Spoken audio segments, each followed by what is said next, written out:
많이들 들어오시고. 잠깐 기도하고 시작하겠습니다. 사랑과 은혜가 풍성하신 하나님, 오늘도 추운 날씨 가운데 저희들 건강으로 지켜주시고 오늘도 하나님의 말씀 앞에 저희들 겸손히 나아갈 수 있도록 시간과 오늘 이곳에 모인 우리 식구들, 또 어느 곳에 있든지 각자 처소에서 또 온라인으로 참여하는 우리 식구들, 어느 곳에 있든지 동일한 은혜로 하나님 역사하여 주시고 말씀을 통하여 하나님의 오묘하신 뜻을 조금이나마 알아가고 그 뜻에 순종하며 살아가는 저희들 되게 하여 주시옵소서. 모든 시종을 주님께 맡겨드리오며 예수님의 이름으로 기도드리옵나이다. 아멘. 네, 반갑습니다.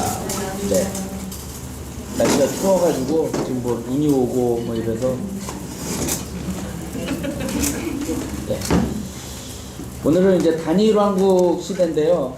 단일왕국 시대를 하기 전에 이렇게 한번 쫙 한번 줄거리를 한번 합니다. 그래서 49쪽을 페이지, 이제 49페이지부터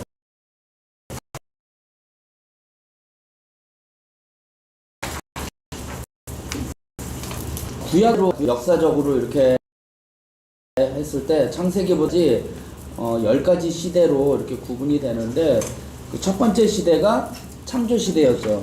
창조 시대에 줄거리만 뭐 주인공하고 무대는 이거는 좀 넘어가고 창조 시대 전체적인 줄거리를 한번 살펴보면 하나님께서 지으신 이 아름다운 세상을 관리하도록 위임받은 인간은 선악과 따먹은 게 어떤 목적이었죠? 하나님처럼 되려는 교만 속에서 범죄하고 그로 인해 인간과 세상은 타락한다. 이게 창조시대의 전체적인 줄거리예요. 그래서 4가지 사건이 있었어요. 창조, 타락, 홍수, 바벨탑. 그렇게 해서 하나님께서 사람을 만드시고 창조하셨는데 그 인간이 하나님처럼 되려는 교만 속에 선악과를 따먹어서 범죄하고, 그래서 이제 인간이 그 가운데서도 하나님이 이제 셋이라는 아담과 하와의 후손 셋을 통해서 또 나아가셨지만 인간이 하도 죄를 범해서 노아라는 사람을 통해서 홍수로 다 쓸어버리시고 그 가족만 남기셨는데 그 가족도 죄의 요소가 남아있기 때문에 또 바벨탑을 쌓게 되어서 하나님이 흩으시게 된 거죠. 그래서 그 흩으시는 가운데서 한 사람을 세우십니다. 그게 아브라함이죠. 그래서 이제 족장 시대로 넘어가는 거예요. 그래서 창세기 12장부터 족장 시대로 넘어가서 큰 민족을 이루는 게 이제 목적인 거죠. 하나님께서 이제 하나님의 백성으로 세우기 위해서 큰 민족을 이루어 복의 근원이 되게 하시겠다는 하나님의 약속을 믿고 믿음의 조상들, 그러니까 그냥 공동체, 사람만 불려가는, 자손만 많이 늘려가는 게 목적이 아니라 믿음의 공동체, 믿음의 조상들이 하나님이 여러 가지 어려운 일들, 시련들이 있지만 그 역경을 헤쳐나가는 일이 족장시대의 이야기입니다. 그래서 단순히 숫자만 늘려가는 것이 아니라 하나님을 예배하는 공동체로 만들어가는, 그래서 4명의 족장들이 있죠. 아브라함, 이삭, 야곱, 요셉. 요 4사람을 통해서 점점 민족을 형성해 나아가는 거죠. 그래서 요셉이 이제 애굽으로 이제 들어가게 된 거죠. 인큐베타라고 하면서.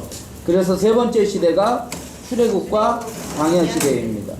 그래서 이제 그 줄거리를 보면 조상들과의 언약을 기억하시고 이스라엘을 애굽에서 애굽의 노예 생활에서 해방시킨 후 하나님이 약속하신 약속의 땅으로 인도해 가면서 뭐하는 공동체? 예배하는 공동체가 되도록 훈련시키시는 게 출애굽과 광야 시대예요. 그래서 애굽에서 건져주시고 약속의 땅 가나안 땅으로 인도하는 그 광야의 여정이 이제 하나님의 훈련의 과정인데 그것이 꼭 우리의 신앙생활하고 똑같다라고 말씀을 드렸죠. 애굽에서 건진받은 것, 세상에서 죄악에서 우리가 건진받아서 하나님이 약속하신 가나안 땅, 천국으로 가는 광야의 여정이 우리의 재훈련시키셨다.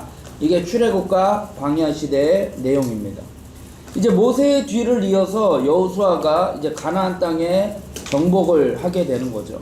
그래서 정복 시대에 넘어가서 그 줄거리를 보면 모세의 뒤를 이어 지도자가 된 여호수아는 하나님께서 주신 권위를 가지고 모세의 뒤를 이었기 때문에 부담감이 많이 있었는데 하나님이 두려워하지 말라, 놀라지 말라, 내가 너와 함께 하겠다라고 하나님이 권위를 부여주시죠.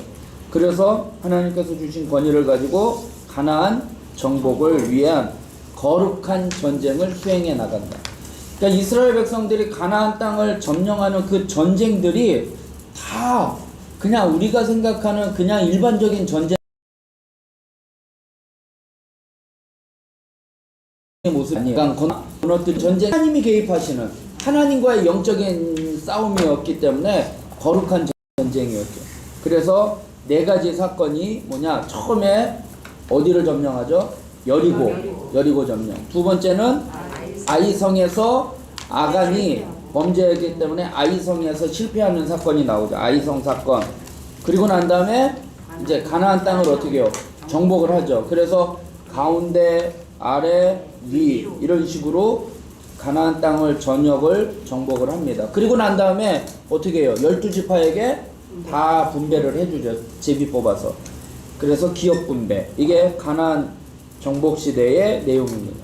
그리고 지난 시간에 이제 했던 것이 이제 가나안 땅에서 이제 자기의 소견에 오른 대로 이제 각자 이제 지파별로 이제 살아가는 거죠. 그래서 줄거리를 보면 하나님은 이스라엘이 자율적으로 스스로 자율적으로 살아가기를 바라셨으나 그들은 반복적으로 범죄를 합니다. 이제 네 가지 이제 사이클이 돌아가는 건데 범죄하고 그래서 주변에 하나님께서 압제자를 통해서 징벌을 하시면 그들은 또 어떻게 해요? 고통 중에 부르짖고 그리고 하나님은 누구를 통해서? 사사를 통해서 구원하신다. 그래서 범죄, 징벌, 부르짖음, 구원 요 네 가지 사건이 계속 반복되는 게 사사시대의 내용입니다. 그래서 사사시대를 대표할 수 있는 게 악순환이죠. 악순환. 그 다음에 하나님께서 사사를 통해서 건져주셨는데 그 사사에 세 가지 역할이 있다고 했죠. 왕, 제사장, 선지자의 역할. 근데 세습은 안 되는, 그래서 일시적으로 하나님이 그때그때마다 쓰시는 사사를 통해서 역사하셨다. 그러면서 그 시대의 실상이 어떠한 실상이었냐? 죄인들의 실상인데 두 가지 사건이 있었죠. 영적인 타락과 도덕적인 타락. 그래서 영적인 타락은 제사장이 그냥 우상을 섬기는 미가가 그냥 뭐 우상을 하나 만들고 거기에 제사장을 고용하는 영적인 타락이 있었고, 도덕적인 타락은 레위인의 첩이 이제 강간당하고 죽어가지고 열도 토막 내가지고 이제 해가지고 베냐민 지파를 거의 몰살시키려고 하는 그러한 역할이 있었다라고 이야기를 합니다. 이 그림을 보면서 다 하려고 했는데 그냥 넘어갔네. 이제 왕국시대입니다. 이제 오늘 왕국시대 먼저 줄거리부터 하기 전에 그 이제 그림을 또 참고를 하시고, 이제 그 내용이 뭐냐면 세상에는 공짜가 없다는 거예요. 대가가 분명히 있어요. 이제 47페이지입니다. 네, 그 그림이 나오는 거고, 세상에는 공짜가 없어요. 그러면서 이제 거기에 나오는 게 스포츠 가운데 행글라이더 있잖아요. 삼각형 이렇게 뭐 이렇게 연가처럼 생긴 거, 그거 타고 이렇게 날아가는 거, 그거를 타기 위해서 하늘을 날아다니는 그런 쾌감이 있다는 거죠. 그런데 그거를 하기 위해서는 그 행글라이더와 뭐 낙하산이든 모든 짐을 메고 어디로 가야지 돼요? 꼭대기로 올라가야지 된다는 거예요. 하늘을 나는 그 쾌감, 그 즐거움을 얻기 위해서는 거기에 대한 대가가 필요하다는 거예요. 고생이라는 대가가 필요하다는 거예요. 한 예로 우리가 식사를 절제하지 아니하고 맛있는 거를 마음껏 먹으면 어떻게 되죠? 네, 비만돼요.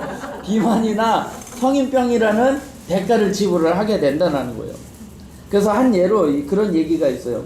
어느 마을에 한평생 어느 평화로운 마을에 식당 앞에 한 노인이 평화롭게 앉아 있었는데 그 노인한테 물어보는 거예요. 장수하는 비결이 뭐냐고 물어봤더니 술은 드십니까? 그러더니 하루에 3병 드신대요.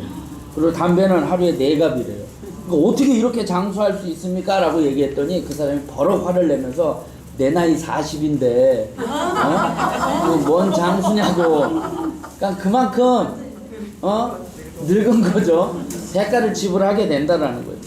그러니까 한평생 우리가 사는 동안에 순간순간을 만나게 될 때 우리는 어떤 선택을 하는 기로에 놓이게 돼요.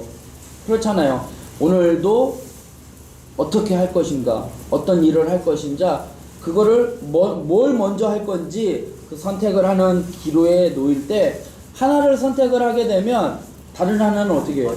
버려야지 된다라는 그러한 대가를 지불을 하게 되는 거예요. 그래서 그 피할 수 없는 대가를 마련하게 되는데 이스라엘 민족이 완전한 자유를 얻고 싶은 거예요. 하나님께서 각자 자기의 소견대로 살게 해주셨잖아요. 그래서 자유롭게 살기는 원하는데 자유롭게 살다 보니까 뭐가 안 되는 거예요. 자꾸 범죄하고 또 하나님 징벌하시고 또 부르짖고 이렇게 하는 이 사이클이 계속 돌아가잖아요. 그러니까 이거 내가 자유롭고는 싶은데 내가 하고자 하는 그 뜻대로 되지를 않는 거예요.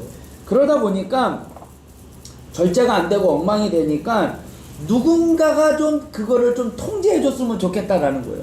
다스려 줬으면. 그래서 왕을 세워달라라고 이야기를 하는 거예요. 그런데 왕을 세우면은 또 구속은 받기는 싫은 거예요. 그런 상황 가운데 뭔가 하나는 대가를 지불을 해야지 되는데, 그래서 하나님께서 이 원하는 이 왕으로부터 당할, 너희가 왕을 원하지만 그 왕이 생기면 너희들이 당할 그 어려움이 있음을, 대가를 지불하는 것을 이야기를 해주셔요.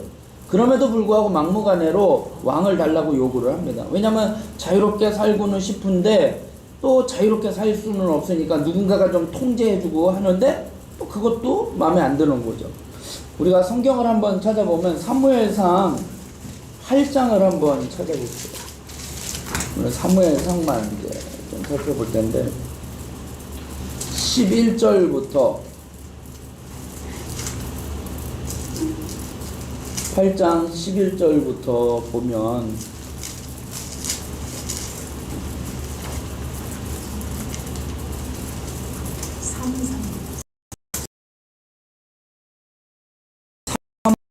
사무엘상 19쪽이요.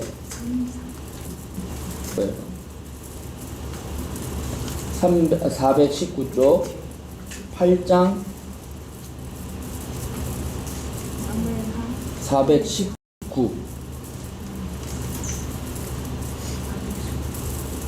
419쪽 사무엘상 8장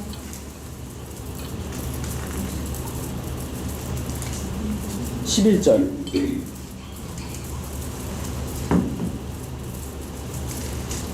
찾으셨어요? 8장 11절.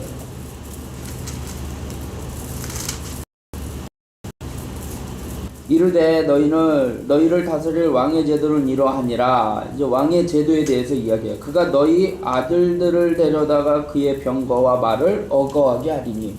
그러니까 너희 아들들을 데려다가 노예시킨다는 거죠. 병거 앞에서 달릴 것이며, 12절에 그가 또 너희의 아들들을 천부장과 50부장을 삼을 것이며 자기 밭을 갈게 하고, 왕의 밭이죠, 자기 출수를 하게 할 것이며 자기 무기와 병거와 병거의 장비도 만들게 할 것이며, 또 딸들을 데려다가 향료 만드는 자, 요리하는 자, 떡 굽는 자로 삼을 것이고, 너희의 밭과 포도원과 감람원에서 제일 좋은 것을 가져다가 뺏어가지고 왕의 신하들에게 줄 것이고, 너희 노비와 아름다운 소년과 나귀를 끌어다가 자기 일을 시킬 것이고, 양떼의 10분의 1을 거두어 갈 것이고, 그리고 너희들은 그의 종이 될 것이다.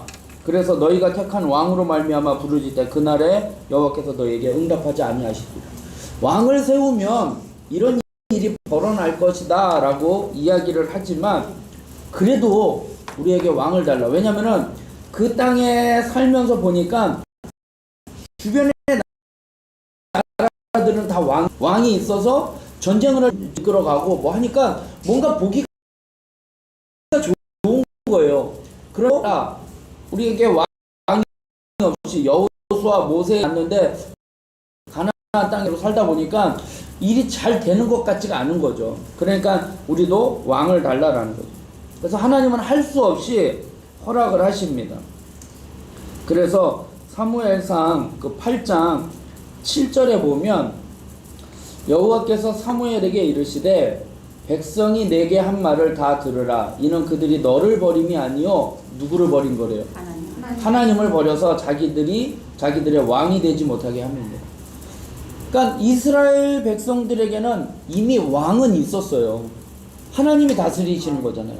하나님이 애굽에서 건져주시고 그때부터 계속 눈에 보이는 모세와 여호수아가 있었지만 전체적인 것은 하나님이 다스려 주신 거죠. 그래서 마침내 왕이 세워져서 이제 왕정 시대가 되는 거예요. 이제 왕이 다스리는, 그래서 단일왕국 이야기를 하는 거예요. 그 다음에는 이제 뭐 오늘은 단일왕국을 다 끝낼 게 아니니까 그 다음에는 분열왕국이 돼요. 이제 나라가 이제 두 개로 나눠지게 되니까. 그래서 어디에는 단일왕국, 뭐 왕국시대, 뭐 통일왕국시대, 뭐 이런 식으로 이야기를 해요. 한 왕이 이스라엘 전체를 다스리게 되니까. 그런데 마침내 왕들의 불의로 인해서 하나님 앞에 의롭지 못해서 나라가 분열이 되고, 그리고 왕들이 범죄로 인해서 나라가 망하게 되는 것입니다. 그래서 오늘은 왕정시대를 들어갔는데 줄거리를 한번 같이 읽어보겠습니다.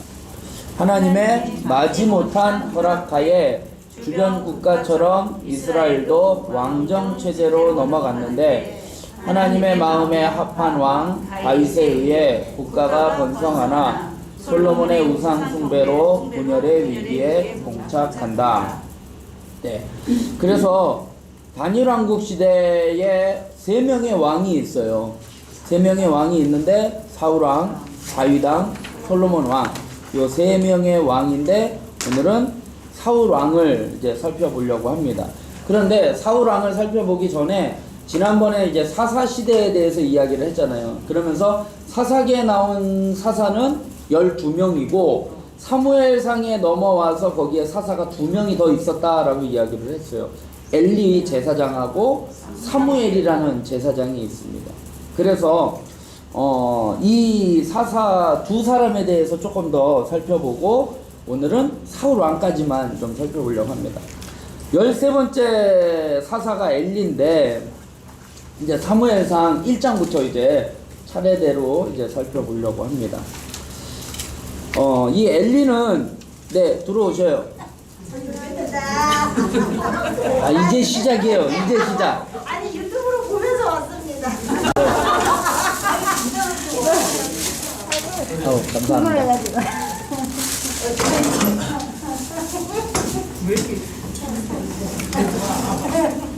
자 이제 이제 단일왕국 이제 시작이에요.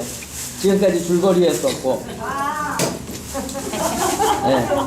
왕 얘기. 네, 왕 얘기 이제 왕 얘기하기 전에 이제 사무엘상에 나와 있는 2명의 사사, 나머지 사사 있었죠. 엘리인데 사무엘상 1장부터 이제 살펴보도록 합니다. 1장 9절에 보면 그들이 실로에서 먹고 마신 후에 한나가 일어나니 그때 제사장 엘리는 여호와의 전 문설주 곁 의자에 앉아 있었더라. 그러니까 그때 제사장이 누구라는 거예요? 엘리라는 제사장이라는 거예요. 그 엘리 제사장은 40년 동안 이스라엘을 다스렸던 사람이에요. 그러니까 이스라엘의 마지막 사사는 사무엘인데 이 사무엘의 스승인 사람이 엘리 제사장이었던 거예요. 어린 사무엘을 이제 잘 양육했던 사람이죠. 그런데 이 엘리라는 제사장은 그의 아들은 사무엘에 비해서는 완전히 불량자들이었어요. 자기 아들을 교육하는 데는 실패하였어요. 사무엘상 2장으로 넘어가 보면 2장 12절에 보면 엘리의 아들들은 행실이 나빠 여호와를 알지 못하였더라 말씀을 하고 있습니다. 그러니까 하나님을 알지 못한 사람이래요. 근데 엘리가 제사장이잖아요. 제사장의 역할은 뭐예요? 하나님 앞에 예배드리고 하나님의 율법을 가르치는 역할이잖아요. 사사시대 때 땅이 분배가 받지를 않았기 때문에 각자 그 지파별로 흩어져서 그거 교육을 했던 제사장인데, 제사장은 세습이 되는 거였잖아요. 사사는 세습이 안 되고. 그러면 엘리의 아들 홈니와 비느하스는 뭐예요? 제사장이라는 거예요. 그런데 그 제사장이었던 그 아들 홈니와 비느하스는 행실이 나쁘고 뭐래요? 여호와를 알지 못했대요. 아니, 제사장이 하나님 앞에 제사를 드리는 사람인데 여호와를 알지 못했다라는 거예요. 2장 13절부터 또 보면 그 제사장들이 엘리의 아들들이에요. 백성에게 행하는 관습은 이러하니, 이게 관습이었대요. 습관처럼 이제 했던 모습인데, 곧 어떤 사람이 제사를 드리고 그 고기를 삶을 때 제사장의 사환이 손에 새살고리를 가지고 와서 그것으로 냄비에다 손내나 각감에 찔러 넣어 갈고리에 걸려 나온 것은 제사장이 자기 것으로 가지되, 실로에서 온 모든 이스라엘 사람들에게 이같이 할 뿐 아니라 기름을 태우기 전에도 제사장의 사환이 와서 제사 드리는 사람에게 이르기를 제사장에게 구워드릴 고기를 내라. 그가 내게 삶은 고기를 원하지 아니하고 날 것을 원하신다 하다가 그 사람이 이르기를 먼저 기름을 태운 후에 그렇게 드리겠습니다 라고 하면은 어떻게 해요? 빼앗아 갔다라는 거예요. 그래서 17절에 이 소년들의 죄가 여호와 앞에 심히 크면 그들이 여호와의 제사를 멸시함이었더라. 제사를 드리는데 그냥 갈고리로 찍어서 꽂혀서 나오는 거는 먹고 내 거고, 안 나오면 그거고 하나님 거고, 그 다음에 제물을 바치기 전에 나는 좀 구운 고기를 먹고 싶으니까 삶지 말고 날 것으로 달라라고 이야기를 한다라는 거죠. 그렇게 제사장이 그랬다라는 거예요. 엘리의 아들 홈리와 비느하스가. 그리고 2장 22절에 또 보면 2장 22절 엘리가 매우 늙었더니 그의 아들들이 온 이스라엘에게 행한 모든 일과 회막문에서 수종드는 여인들과 동침하였다라는 것을 하고 있어요. 그러니까 제사의 일을 도우는 여제자들이 있잖아요. 여사제들이 있잖아요. 그들과 동침했다라는 거예요. 제사장이 엘리의 아들들이. 그러니까 이 홈리와 비느하스가 어느 정도였는지를 알 수 있는 거죠. 그리고 사사시대를 대표하는 성경 구절이 그거 있잖아요. 이스라엘에 왕이 없으므로 각자 자기 소견에 옳은 대로 행했더라. 그러니까 자기 소견에 자기 생각대로 자기 멋대로 했던 아들들의 모습이었다라는 거죠. 당시 실로에는 언약궤가 있었어요. 하나님의 법궤. 그러니까 가나안에 들어왔을 때 그 법궤, 요단강을 건넜을 때 법궤 있잖아요. 그 법궤를 실로에다가 모셔놨는데, 그때 이제 이거를 관리하는 사람은 제사장이잖아요. 제사장인데 이 엘리는 이 아들 둘이 이제 엘리는 이제 사사니까, 또 제사장이면서 사사니까 블레셋과의 전쟁을 하는 데 있어서 이 아들 둘이 이 언약궤를 가지고 나갔다가 법궤를 빼앗겨 버려요. 그리고 그 전쟁에서 그 아들 둘이 죽어요. 그리고 그 소식을, 법궤를 빼앗겼다는 소식을 듣고 아들이 죽었다는 소식을 듣고 이 아버지 엘리도 의자에서 뒤로 넘어져 가지고 죽어버려요. 목이 부러져서. 그러한 실상이 이 엘리의 모습이라는 거죠. 그 엘리에 대해서 좀 더 자세히 살펴보면 9절, 1장 9절을 다시 한번 보면 그들이 실로에서 먹고 마신 후에 한나가 일어나니 그때 제사장 엘리는 여호와의 전 문설주 곁 어디에 앉아있대요? 의자에 앉아있대요. 이게 의자에 앉아있다라는 게 어떻게 보면 이제 그거잖아요. 그 뭐라고 해야 되나? 조금 이제 나태해진 모습이라는 거죠. 제사장이 늘 이렇게 긴장하게 서서 예배를 드리는, 쉽게 얘기하면 목사님이 강대상에서 주일날 설교를 하는데 의자에 앉아가지고 이러고 앉아서 설교하는 거, 이거를 봤을 때 저 모습은 아니지 않을까. 뭐 비록 다리가 아프거나 이제 이럴 수는 어쩔 수 없는 상황이지만 그러한 모습이 이제 영적인 상태가 어떤 상태인지를 알 수 있는 거죠. 문설주 곁에 의자에 앉아 있었다라는 거죠.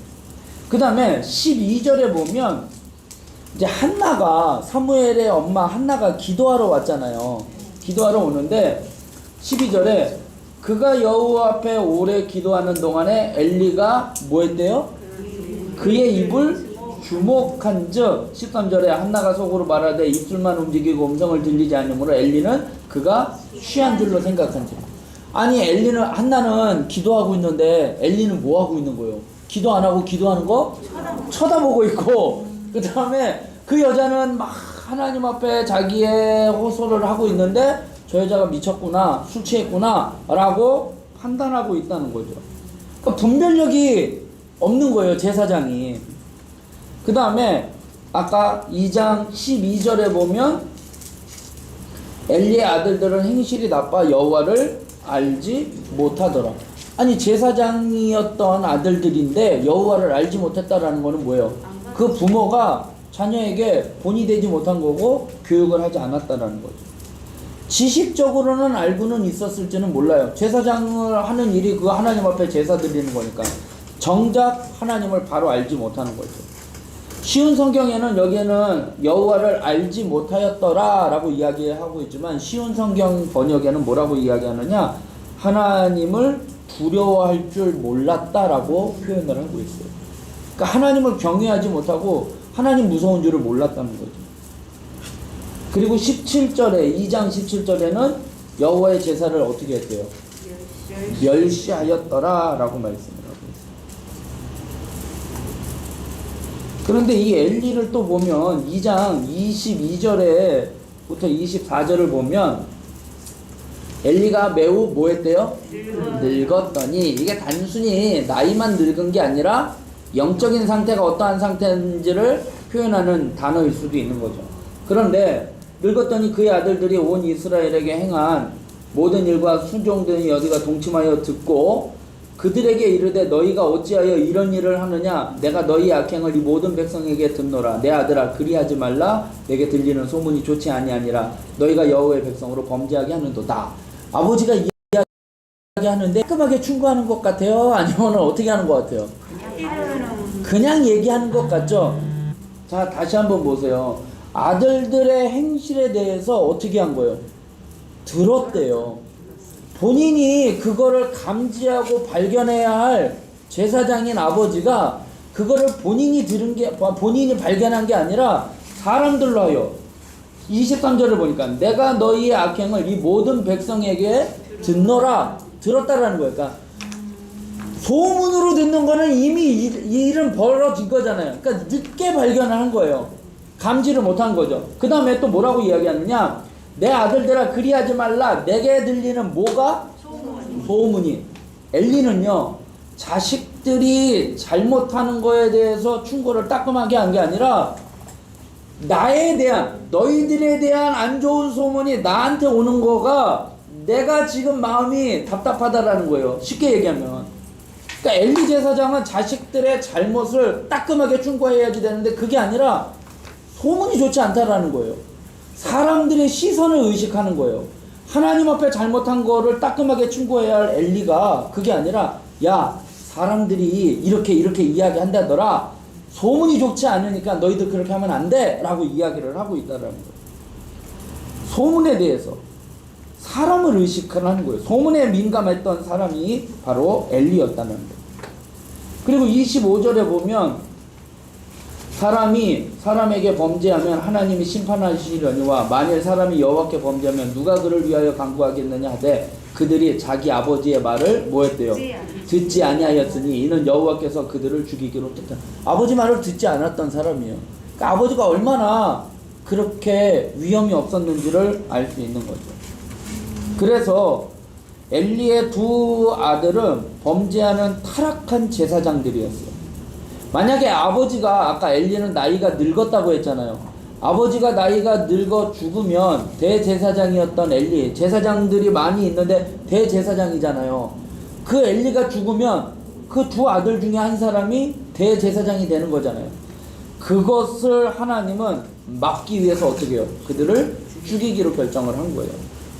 그래서 블레셋과의 전투에 나가서 법궤가 빼앗겼다라는 나가서 그 아들이 죽고 또 법궤가 빼앗기고 아들이 죽었다라는 소식에 그 엘리마저도 충격에 죽게 되는 거죠.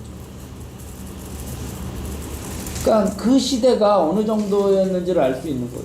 또 3장에 넘어가면 3장 1절에 보면 아히사무엘이 엘리 앞에서 여호와를 섬길 때에는 여호와의 말씀이 뭐 했대요? 희귀했대요. 그러니까 그 당시의 상태가 어느 상태인지를 알죠. 제사장인 이 엘리가 하나님의 말씀을 가르치고 교육시키고 해야지 되는데 하나님의 말씀이 희귀한 거예요. 그리고 하나님의 말씀이 하나님이 나타나지 않는 거죠. 쉽게 얘기하면 역사하지 않는 거죠. 자기 소견대로 또 하나님이 필요 없다고 한 거니까. 하나님이 필요 없이 우리는 인간인 왕을 달라고 한 거니까. 그리고 또 뭐라고 하느냐, 2절에 보니까 엘리의 눈이 점점 어두워 가서 이 영적인 상태를 표현하는 거죠. 그리고 잘 보지 못하는 그때 그가 어디에 있대요? 자기 처소에가 있대요. 그런데 3절에 보니까 하나님의 등불은 아직 뭐예요?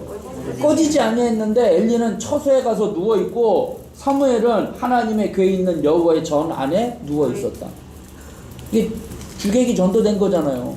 엘리가 하나님의 전에 가 있어야지 되고 사무엘은 배우는 단계잖아요.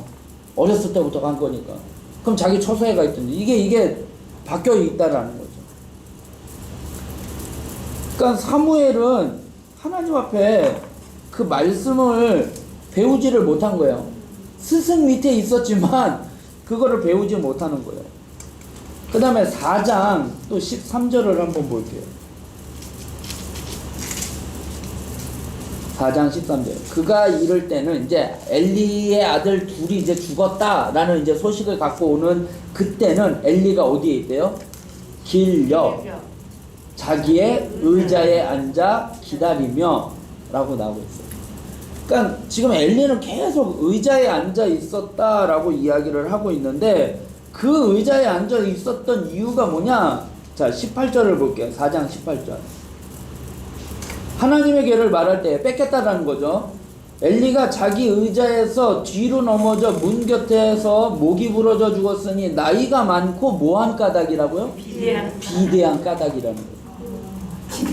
왜 비대했을까? 아까 제사장이 제물을 드리는 데 있어서 그냥 갈고리 쿡 집어가지고 나오는 거 자기가 먹었다고 했잖아요. 기름진 거. 그 다음에 자기는 고기를 구워 먹어야지 된다라고 얘기했잖아요. 그렇기 때문에 그게 관습이라고 또 나왔잖아요, 성경에. 그러니까 당시에 제사장의 엘리 아들들이 그렇게 또 제사를 지내고서 또 뭐 이렇게 하니까 그러한 것으로 인해서 몸이 비대한 거예요. 그러니까 영적인 상태, 나이가 들어갔다, 눈이 어두워졌다, 비대해졌다. 비대해졌다라는 건 뭐예요? 둔해졌다라는 거잖아요. 그러니까 영적으로 둔해졌다라는 거죠. 그래서 목이 부러져 죽은 거죠. 그 다음에 하나님은 이런 일을 이제 대비하시면서 이제 사무엘을 법궤 앞에서 하나님의 전에서 키워가시는 거죠. 그런데 이 엘리가 또 어느 정도였냐면 사무엘이 밤에 자다가 사무엘아 부르잖아요. 그러니까 사무엘이 엘리한테 가요. 부르셨습니까? 라고 얘기하니까 아니 나 안 불렀어. 들어가 자. 근데 들어가 자려고 하는데 또 사무엘아 부르니까 또 가서 부르셨습니까? 라고 하니까 아니다 라고 이야기해요. 그리고 난 다음에 엘리가 그때야 딱 깨달은 게 뭐냐, 아 하나님이 지금 사무엘을 부르시는구나 라고 이야기하면서 또 한 번 그렇게 부르심이 있거든. 주의 종이 듣겠습니다. 하나님 말씀하세요 라고 그걸 알려준다는 거예요. 그러면 처음에 그거를 깨닫지 못했잖아요. 엘리가 그만큼 하나님과의 영적인 교통이 없으니까 사무엘에게 임하신 하나님의 그것을 가르쳐주지도 못하는 거고, 사무엘도 엘리 제사장이 늘 하나님과 교통하는 모습을 봤다면 처음에 사무엘아 그러면 아 하나님 저를 부르셨습니까? 라고 할 텐데 그런 감각이 모르는 거잖아요. 배우지를 못했으니까. 엘리가 어느 정도였는지를 알 수 있다는 거예요. 사무엘은 이제 레위지파 사람이에요. 레위지파, 그러니까 제사장의 역할을 감당하는 레위지파. 지난번에 사사기의 마지막 뒤에 레위인의 영적인 타락과 도덕적인 타락 다 나왔잖아요. 제사장이 우상을 섬기는 그냥 개인 신상을 섬기는 제사장으로 고용되었고, 그 다음에 레위인의 첩으로 인해서 첩이 있었다라고 또 12토막 냈다라는 그러한 상황 가운데 거기에서 하나님이 사무엘을 그런 레위 지파의 계통에서 사무엘이라는 그러한 제사장을 배출하는 것은 어떻게 보면 이건 다 하나님의 섭리라는 거죠. 인간의 방법으로는 될 수 없는 일이에요. 그래서 사무엘은 이 사사시대와 왕정시대를 중간을 역할을 넘기는, 그래서 이스라엘 백성들이 왕을 달라고 했을 때 그 왕을 세워가는 일에 역할을 했던 사람이 이제 마지막 사사였던 사무엘입니다. 그러면 엘리에 대해서는 이렇게 넘어가고, 엘리가 어떠한 상황, 어떤 사람이었는지를 이제 영적인 그걸 알고, 이제 사무엘은 이제 어머니의 기도로 태어난 아이예요. 사무엘은 하나님께 태어난 사람인데, 다시 1장으로 넘어가서 사무엘상 1장으로 넘어가면 1장 2절에 보면 그에게 두 아내가 있었으니, 이제 사무엘도 제사장이라고 했잖아요. 레위 지파였다고 했잖아요. 그럼 아버지가 레위인이라는 거죠. 그런데 두 아내가 있었다라는 거는 이제 그 당시에 상황이 어떤 상황인지를 알 수 있는 거죠. 두 아내가 있었는데 한 사람의 이름은 한나요, 한 사람의 이름은 분인나라. 분인나에게는 자식이 있고 한나에게는 자식이 없었대요. 그런데 그 남편은 이 한나에게 늘 잘해줬어요. 그 분인나에게도 분깃을 줬지만 더 많이 분깃을 주었어요. 갑절을 주었다라는 거죠. 그런데 아이를 낳지를 못한 거죠. 그런데 그 아이를 낳지 못한 게 5절에 보면 한나에게는 갑절을 주니 이는 그를 사랑함이라. 그러나 여호와께서 그에게 임신하지 못하게 하셨다 말씀을 하고 있어요. 왜 임신하지 못하게 하셨을까라는 생각을 이제 또 하나님의 뜻이 있는 거죠. 하나님이 좀 더 이제 또 그를 이제 훈련시키고자 하는 건데, 또 어떤 성경을 보니까 신명기의 말씀을 보면 그런 내용이 있어요. 두 아내를 얻는데, 이제 이게 뭐야, 두 아내가 있었는데 한나가 정실 부인이고 분인나가 첩인지, 정실 부인이 아기를 못 낳으니까 첩을 얻은 건지, 아니면 분인나를 얻고 그 다음에 또 한나를 얻은 건지 어떤 건지 모르지만, 성경의 신명기에 보면 첫 번째 여인이 자기의 마음에 안 들지라도, 그 야곱이 그 라헬과 레아 있었잖아요. 레아가 자식을 낳았는데 라헬은 자식이 없었잖아요. 신명기 한번 찾아볼게요. 21장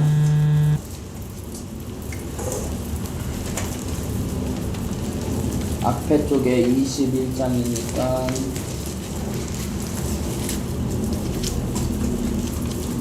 294쪽이요.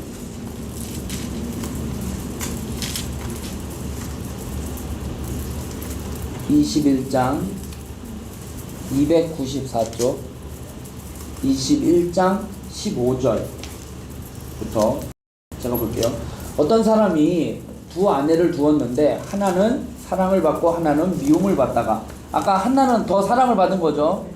그런데 그 사랑을 받는 자와 미움을 받는 자가 둘 다 아들을 낳았다 하자, 그 미움을 받는 자의 아들이 장자이면 자기의 소유를 그의 아들들에게 기업으로 나누는 날에 그 사랑을 받는 자의 아들을 장자로 삼아 참 장자 곧 미움을 받는 자의 아들보다 앞세우지 말고 반드시 그 미움을 받는 자의 아들을 장자로 인정하여 자기의 소유에서 그에게는 두 몫을 줄 것이니 그는 자기의 기력의 시작이라. 장자의 권리가 그에게 있음이니라. 그러니까 이제 분인나가 장자인지는 분인나가 그건 모르지만 일단 분인나가 자식을 낳았으니까 장자잖아요. 그러면 거기에 2배를 줘야지 되는데 한나에게 2배를 줬다라는 거죠. 그러니까 이게 또 어떻게 보면 이제 하나님의 뜻대로 행하지 못한 거기에 하나님이 깨우침을 주시고자 임신하지 못하게 한 건지는 모르겠지만 아무튼 그러한 상황입니다. 그래서 한나가 하나님 앞에 간절히 기도를 해요.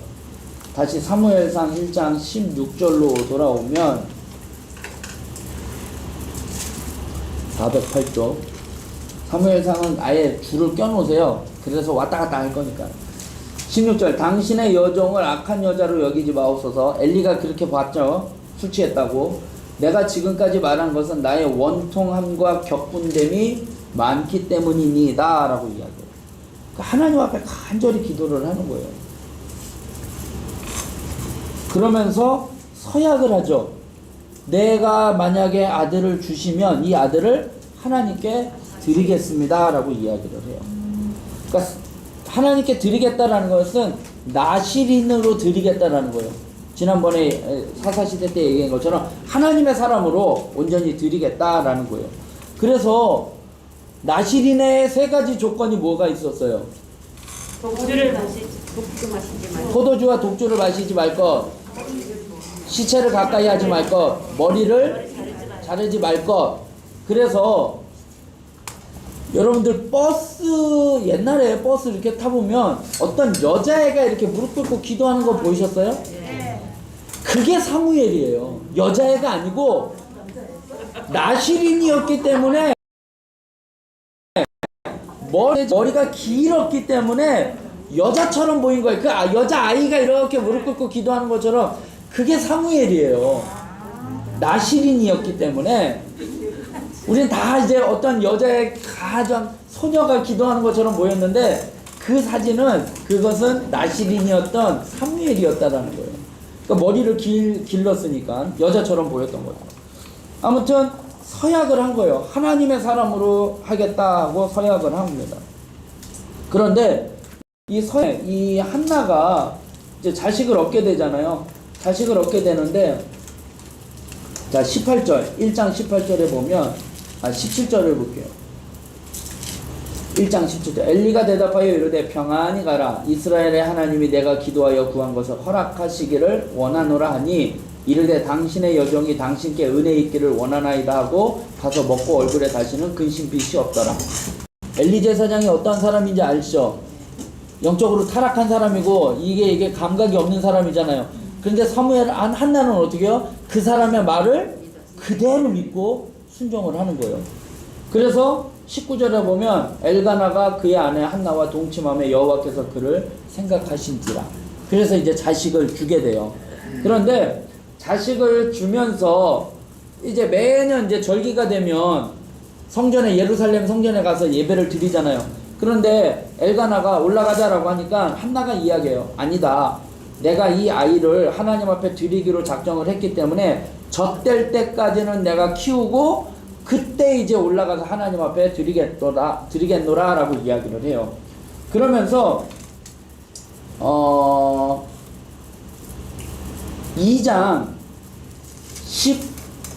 11절에 보면 2장 11절 엘가나는 라마의 자기 집으로 돌아가고 그 아이는 제사장 엘리 앞에서 여호와를 섬기니라 말씀을 하고 있어요. 이제 사무엘을 이제 드린 거죠. 그리고 이제 집으로 돌아왔대요.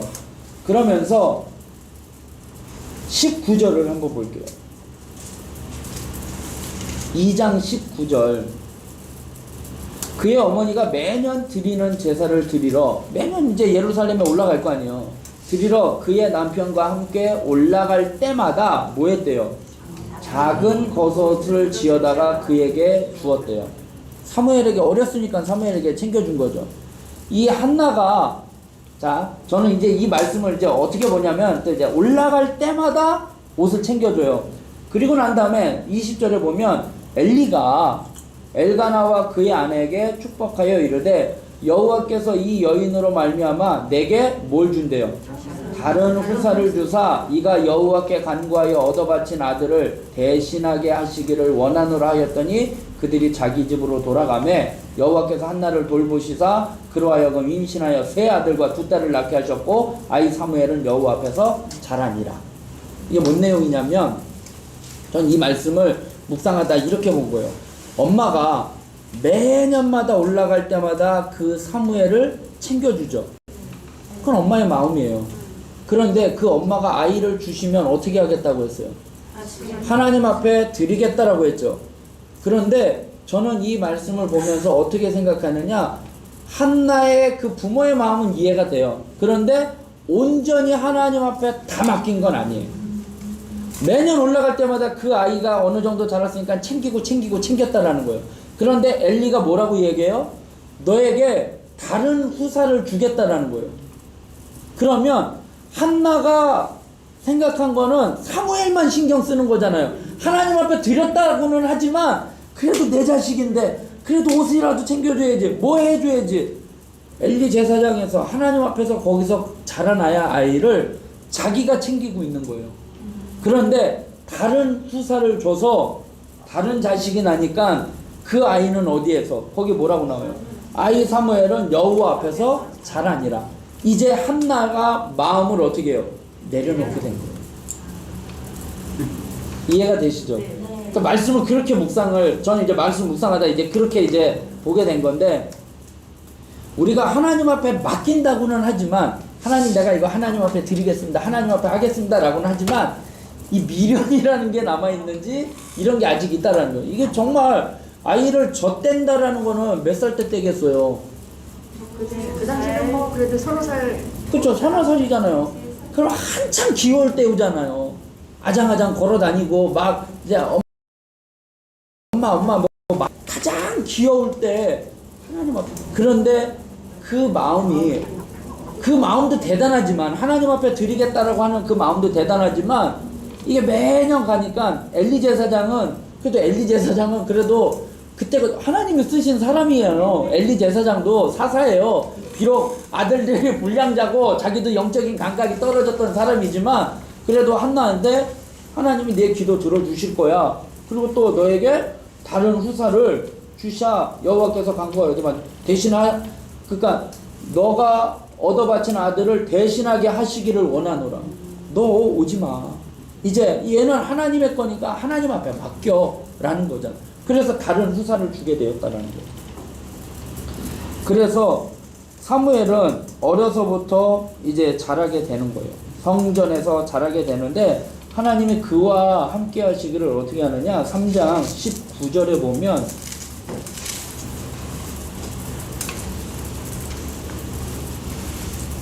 사무엘상 3장 19절 사무엘이 자라매 여호와께서 그와 함께 계셔서 그의 말이 어떻게 해요? 하나도 땅에 떨어지지 않게 하셨다 라고 말씀을 하셔요. 하나님이 사무엘에게 능력을 더해 주시는 거예요. 그래서 이제 사무엘이 이제 자라갑니다. 그런데 이제 4장에 넘어와서 이제 사무엘상 4장에 넘어와서 이제 뭔 내용이냐면 이제 블레셋 사람들이 쳐들어와요. 쳐들어오니까 전쟁을 하면서 어떻게 하느냐. 4장 1절에 보니까 중간에 이스라엘은 나가서 블레셋 사람들과 싸우려고 에벤에셀 곁에 진치고 블레셋 사람들은 아벡에 진쳤더니 블레셋 사람들이 이스라엘에 대하여 전열을 벌이니라. 그 둘이 싸우다가 이스라엘이 블레셋 사람들 앞에서 어떻게 됐대요? 패하여 그들에게 전쟁에서 죽임을 당한 군사가 몇이래요? 4,000명이래요. 4,000명이 죽었대요. 근데 어디에서요? 에벤에셀이. 에벤에셀이 어디냐면은 여기까지 도우시는 하나님이라는 뜻이에요. 그런데 그곳에서 어떻게 해요? 패했다라는 거예요. 그러니까 하나님이 그들과 함께 하시지 않았다라는 거예요. 그래서 그 상황이 어떻게 되느냐. 블레셋 군사에서 두 아들 죽었잖아요. 그리고 엘리 제사장도 그 소식 듣고 뒤로 넘어져가지고 목이 부러져 죽었잖아요. 그때에 이 며느리가 애를 낳아요. 그 상황에 애를 낳는데 그 애 이름을 뭐라고 하느냐. 자, 20절 44장 20절 죽어갈 때에 19절부터 볼게요. 그의 며느리인 비느하스의 아내가 임신하여 해산 때가 가까웠더니 하나님의 계를 빼앗긴 것과 그의 시아버지와 남편이 죽은 소식을 듣고 갑자기 아파서 몸을 굽으려 해산하고 죽어갈 때에 엄마도 이제 죽어가는 거죠. 곁에 서 있던 여인들이 그에게 이르되 두려워하지 말라. 내가 아들을 낳았다 하되 그가 대답하지도 아니하며 관념하지도 아니하고 이르기를 영광이 뭐예요? 이스라엘에서 떠났다 하고 아이의 이름을 뭐라고요? 이가봇. 이가봇이라는 게 하나님의 영광이 떠났다라는 뜻이에요. 아까 전쟁은 어디에서 했다고요? 에벤에셀이에요. 여기까지 도우신 하나님, 그 도우신 하나님이 있는 그곳에서 하나님의 도우심이 어떻게 해요? 떠나버린 거예요. 그러니까 전쟁에서 지게 되는 거죠. 그런데 거기에서 아까 몇 명이 죽었다고요? 4천 명이 죽어요. 그런데 3절에 보니까 4장 3절 백성이 진영으로 돌아오면 이스라엘 장로들이면은 직분자들인 거잖아요. 대표급이잖아요. 그 사람들이 뭐라고 해요?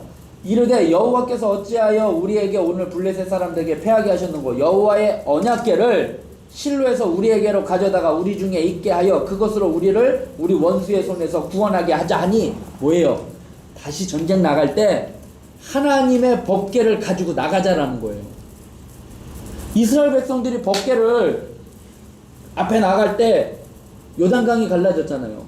그리고 이스라엘 백성들이 광야에서 나아갈 때 법궤를 보면서 따라가라고 했잖아요. 그 법궤에 하나님의 능력이 함께 하시는 거잖아요. 이스라엘 백성들이 진을 치면 구름기둥 불기둥이 그 법궤에 있는데 그 성막에 머무르면 거기 머물러야지 되고 성막 구름기둥 불기둥이 떠오르면 이동하는 거. 그러니까 법궤의 능력이 있는 거예요. 그러니까 전쟁에 나가서 야 우리가 졌구나. 아 이게 아니구나. 법궤를 가지고 나가자. 그러면 하나님이 우리와 함께 하실 거겠구나 하고 전쟁에 나가요. 그런데 어떻게 돼요? 자 10절이요. 4장 10절 블레셋 사람들이 쳤더니 이스라엘이 패하여 각기 장막으로 도망하였고 살육이 심히 커서 이스라엘 보병 엎드린 자가 몇 명이래요? 3만 명. 그리고 하나님에게는 어떻게 해요? 빼앗겼고 엘리의 두 아들 홈리와 비나스는 죽임을 당했어요. 처음에 전쟁에 나갔는데 몇 명 죽었어요? 3천 명 죽었어요. 아 4천 명이죠. 4천 명이 죽었는데 하나님의 법궤를 가지고 나갔는데 몇 명이 죽어요? 3만 명이 죽었다라는 거예요. 그러니까 이스라엘 백성들에게 있어서는 참패를 당하는 거예요. 법궤의 위력을 의지하여 이기려고 법궤를 가지고 나아갔지만 어떻게 해요? 지난번보다 더 큰 참패를 당하는 거예요. 그러니까 이스라엘 장로들이 생각한 게 잘못 생각한 게 뭐냐면 법궤를 뭘로 여긴 거예요? 부적으로 여긴 거예요. 이것만 있으면 우리가 승리할 거야. 하나님의 법궤만 있으면 우리가 승리할 거야. 왜냐면 그동안 그렇게 전쟁을 할 때마다 가나안 정복할 때마다 법궤가 앞장섰으니까. 그 생각에 이번 블레셋에서 졌으니까 아 이제 법궤를 가지고 나가면 이길 거라고 생각을 했지만 그것이 어떻게 해요? 더 패하게 되는 영광 이렇게 상황에 처하게 된다는 거죠. 그러니까 법궤를 미신적으로 다루었다는 거죠. 그래서 하나님의 진노를 사서 법궤를 빼앗기는 대참변을 당하고 하나님의 영광이 떠나는 이가봇 그리고 하나님의 어떤 능력을 바라지 못하게 된다는 거예요. 이게 우상 숭배의 모습이라는 거예요. 우리도 이렇게 초신자들 이렇게 보면 십자가 목걸이 하면 이게 부적처럼 느끼는 그런 거 있잖아요. 그냥 그것이 진짜 마음의 위안이 될 수 있어요. 정말 하나님의 말씀을 읽고 성경을 갖고 다니거나 뭐 성경을 갖거나 십자가를 갖고 다니거나 뭐 이런 거 할 때 그것이 내 마음의 위안이 될 수는 있어요. 그건 하나님의 말씀이 임하고 하나님이 함께 하신다는 그건데 그것을 우리가 부적처럼 여겨서는 안 된다는 거예요. 그러니까 오늘날 기독교가 자꾸 욕먹는 이유가 뭐냐면 무당이에요. 기독교 무당. 그 이단들이 빠지는 것들이 그거 다 무당이잖아요. 돈 갖고 와야지 돼. 헌금을 많이 해야지 돼. 그래야지 복 받아. 이게 완전히 젊게 준다는 식으로 그렇게 되는 거잖아요. 기독교 우상이 많이 있다는 거예요. 점쟁이가처럼. 그러니까 우리가 신앙생활을 할 때 하나님을 바로 알아야지 되는데 그것이 그냥 하나의 우상화되어서 그래서 하나님이 너희는 나의 형상으로 우상을 만들지 말라고 하신 이유가 그거예요. 그렇게 만들면 하나님을 위해서 하나님을 더 잘 섬기기 위해서 하나님의 형상으로 우상을 만들어 놓으면 그것이 하나님을 섬기는 모습이 되는 게 아니라 오히려 그게 그것을 섬기게 되는 우상이 되어버린다는 거예요.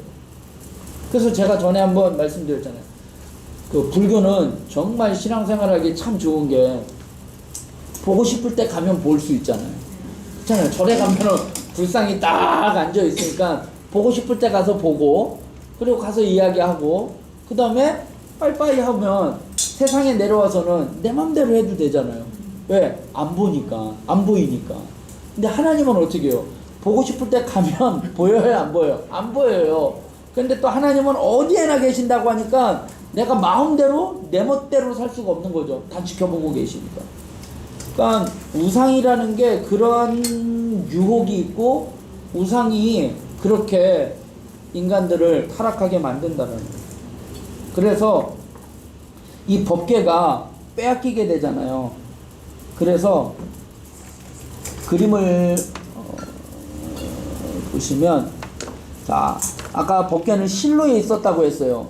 실로에 있었다가 전추를 벌리는 이 아벡 전추, 거기서 이 전추에서 법궤를 이쪽으로 가지고 가요. 그런데 어떻게 해요? 빼앗기잖아요. 빼앗기니까 이 블레셋 사람들도 이스라엘 사람들의 저 법궤에 대한 그런 능력이 있는 것을 블레셋 사람들도 알거든요. 요단강을 갈랐으니까. 그래서 이 아스도 자기의 블레셋의 그 우상을, 자기들이 섬기는 신이 있잖아요. 그 신전에다가 거기다가 갖다 놔요.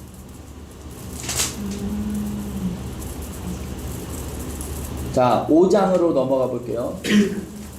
5장에 넘어가면 5장 1절, 블레셋 사람들이 하나님의 궤를 빼앗아 가지고 에벤에셀에서부터 어디로요? 아스돗에 이르니라. 그래서 거기에서 다곤의 신전에 이제 거기에 곁에 두었어요. 그런데 다음날 보니까 다곤 신전이 쓰러져 있는 거예요. 그래서 다시 세워놨는데 또 쓰러졌는데 목이 부러져 있는 거예요. 그러니까 이게 아니구나. 저 하나님의 법궤에 하나님의 신이, 그러니까 법궤 앞에 그 다곤 신이 엎드려진 거예요. 그 하나님의 법궤 앞에. 그래서 이게 아니구나 라고 생각을 해서 어떻게 해요? 가나안 정착 이후에 실로 그 다곤 신전에 목이 부러지는 일이 생기자 이거를 어디로? 가드로 옮겨요. 신전에다 두지 못하고 가드로 옮겨요. 그런데 그 가드에서 재앙이 임해요. 그래서 에그론으로 보내요. 근데 에그론에서 또 뭐라고 얘기하냐? 반대를 하는 거죠. 왜냐? 그 법궤가 가는 곳곳마다 재앙이 임하니까 안 받으려고 하는 거예요. 그래서 이곳에 7개월 동안 있다가 이 블레셋 사람들이 이제 점쟁이들 있잖아요. 복술가, 이런 사람들을 불러가지고 회의를 하는 거예요. 이 법궤를 어떻게 그러니까 다시 돌려보내요. 그래서 베스메스를 통해서 기앗 여아림, 이게 발음하기가 참 힘든데 기앗 여아림으로 보내집니다. 이 법궤 안을, 이게 뭔가 신기하니까 들여다보다가 블레셋 사람 70명이 죽어요. 그리고 이 법궤를 기앗 여아림으로 보낼 때 수레에다가 실어서 암소, 이제 엄마 소를 해가지고 애기 소는 따로 빼놓고, 그래서 얘가 어디로 가는지를 보면 그냥 예루살렘 방향으로 똑바로 가면 이건 하나님이 말하신 거다. 근데 엄마 소는 분명히 새끼한테 갈 거 아니에요. 보통 본능적으로. 그런데 그 엄마가 그냥 자기의 길로 가는 거예요. 그렇게 해서 이제 법궤가 이제 돌아오게 되는 거죠. 그러니까 다윗이 나중에 그 법궤를 갖고 오죠. 예루살렘으로 갖고 오죠. 막 춤추면서 이제 뭐 그때까지 이 기럇 여아림에 머물게 됩니다. 그래서 20년이 지난 후에 마지막 사사인 사무엘이 이스라엘 백성들을 미스바에 모아요. 이제 그게 7장이에요. 7장 1절부터 보면 기럇 여아림 사람들이 와서 여호와의 궤를 옮겨 산에 사는 아비나답의 집에 들여놓고 그의 아들 엘리야사를 거룩하게 구별하여 여호와의 궤를 지키게 하였더라. 그러면서 3절에 사무엘이 이스라엘 온 족속에게 말하여 이르되 만일 너희가 전심으로 여호와께 도려거든 이제 그걸 제거를 하고 이제 하면서 5절에 보면 사무엘이 이르되 온 이스라엘은 미스바로 모이라 내가 너희를 위하여 여호와께 기도하리라 라고 이야기해요. 그러니까 미스바 광장에서 영적인 집회를 가져요. 그래서 회개 운동이 일어나요. 그런데 미스바 광장에서 이제 은혜를 집회를 하는 거잖아요. 우리가 신앙생활하다 보면 우리가 하나님 앞에 헌신하고 하나님 앞에 온전히 나아가려고 하다 보면 꼭 악한 마귀는 가만히 두지를 않아요. 우리가 하나님 앞에 나아가는 일에 영적인 방해가 있어요. 오늘 이 미스바 광장에 모이니까 어떤 일이 벌어지느냐? 블레셋 군사가 쳐들어와요. 왜냐? 야, 쟤네들 저쪽에 다 몰려있어. 몰려있으니까 한 번에 치기 딱 좋은 모습이다 해가지고 블레셋 군사가 침입을 합니다. 7장 8절 보면 7절부터 7장 7절에 이스라엘 자손이 미스바에 모여 블레셋 사람들이 듣고 그들의 방백들이 이스라엘을 치러 올라온지라. 이스라엘 자손들이 듣고 블레셋 사람들을 두려워하여 이스라엘 자손이 이제 사무엘에게 뭐라고 얘기해? 우리를 위해서 구원해 달라라고 이야기를 하고 있어요. 그래서 백성들이 그나마 이제 조금 정신을 차린 거죠. 사무엘한테 하나님 앞에 기도해서 우리를 도와달라라고 이야기를 해요. 그러면서 그 전쟁을 하나님이 승리로 바꿔주셔요. 그래서 12절에 사무엘이 돌을 취하여 미스바와 센 사이에 세워 이르되 여호와께서 여기까지 우리를 도우셨다 하고 그 이름을 뭐라고요? 에벤에셀이라고 하였다는 거예요.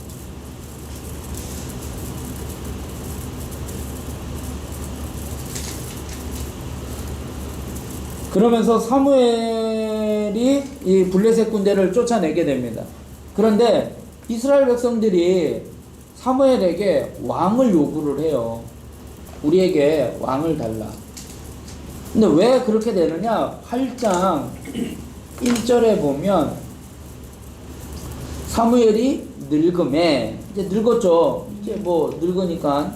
그런데 그의 아들들은 이스라엘 사사로 삼으니 아들들이 이제 제사장이니까 이제 사사로 또 이제 사사시대 왕이 세우기 전이었으니까 장자의 이름은 요엘이요 차자의 이름은 아비야라 그의 부인사에서 사사가 되니라. 그런데 3절에 보니까 그의 아들들이 자기 아버지의 행위를 어떻게 해요?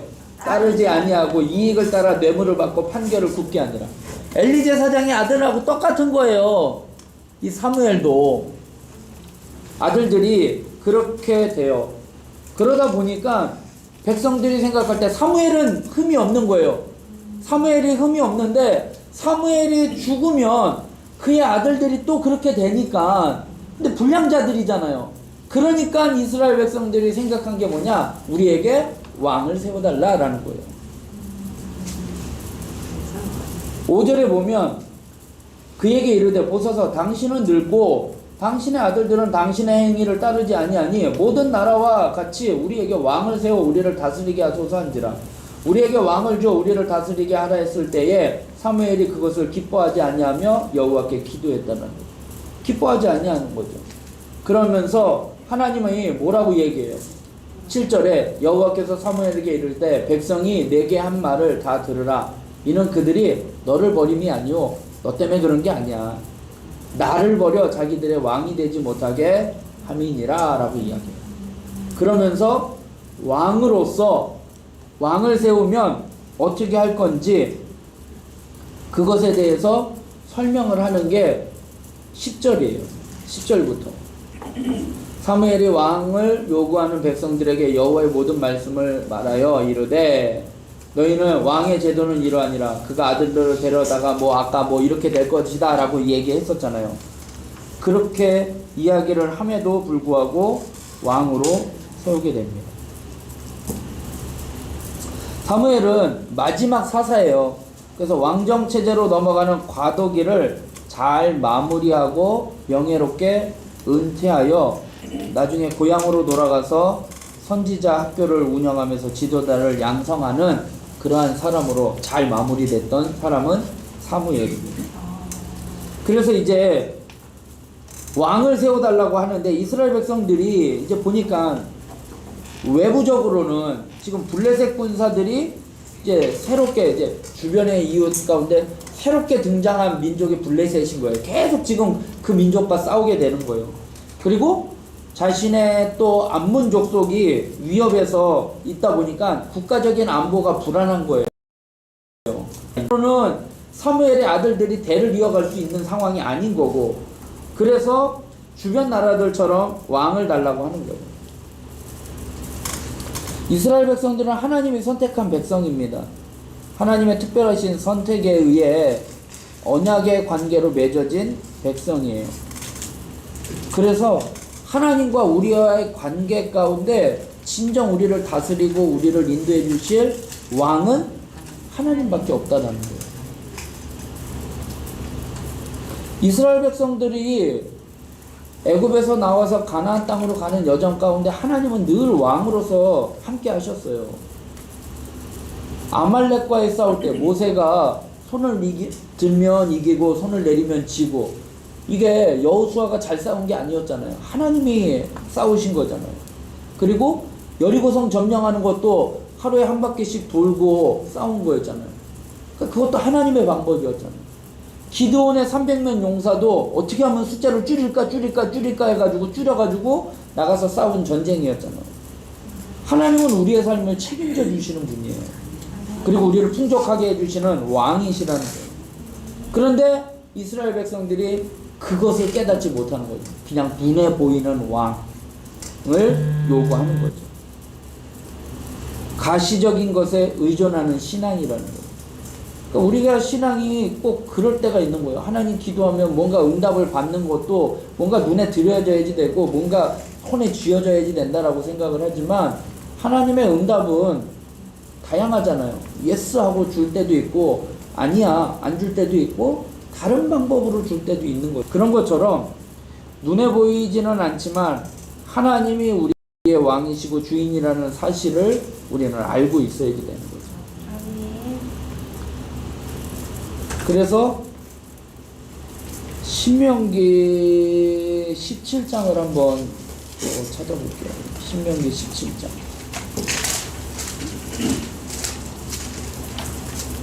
민수기 신명기 17장이니까 289쪽.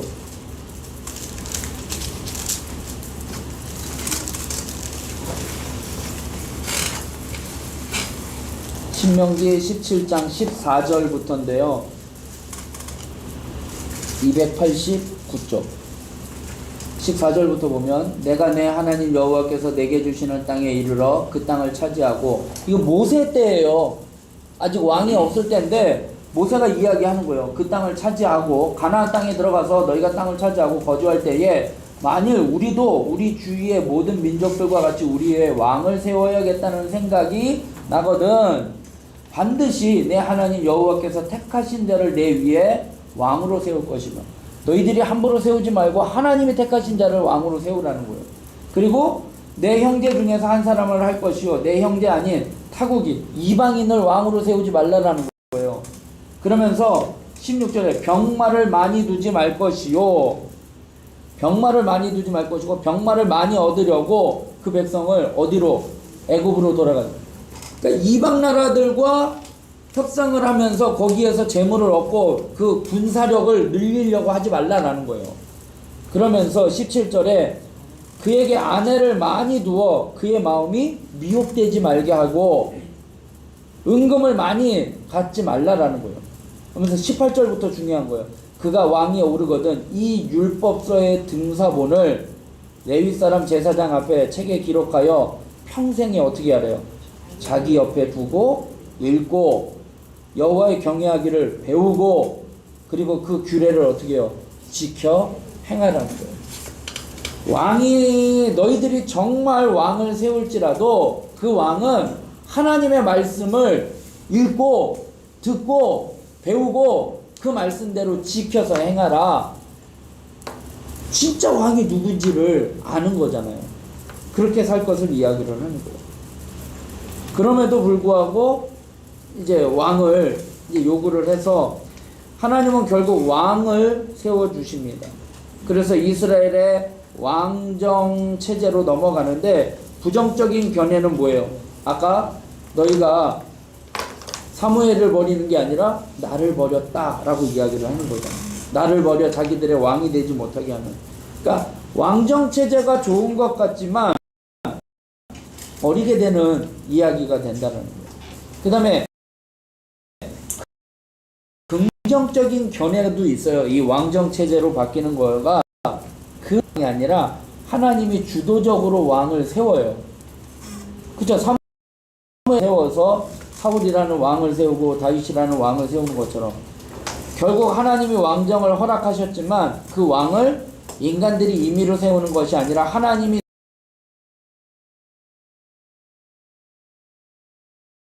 세우는 왕의 왕정 체제하고 이스라엘 백성들의 왕정 체제하고는 좀 다르다는 거죠. 그게 긍정적인 부분이라고 할 수 있는 거예요. 그럼 이제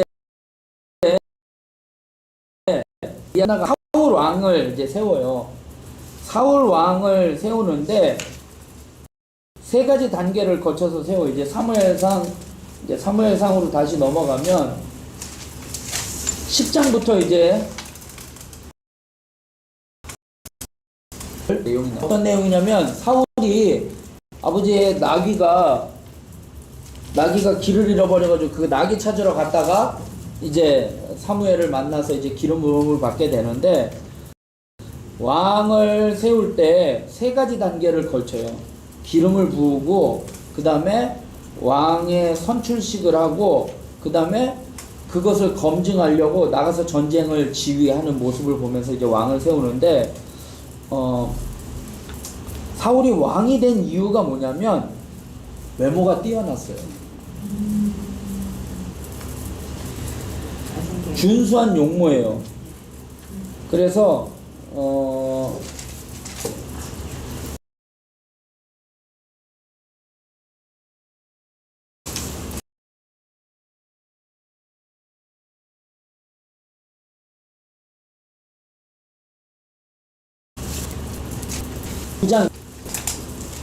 사무엘상 9장이죠. 기스에게 아들이 있으니 그의 이름은 사울이요 준수한 소년이라. 이스라엘 자손 중에 그보다 더 준수한 자가 없고 키는 모든 백성보다 어깨 위만큼 더 컸더라. 외모가 뛰어났어요. 이 외모가 뛰어나다, 성경에서 외모가 뛰어나다라는 표현이 많이 나오는데 눈이 빼어나다라는 표현을 써요. 그래서 레아하고 라헬 있죠.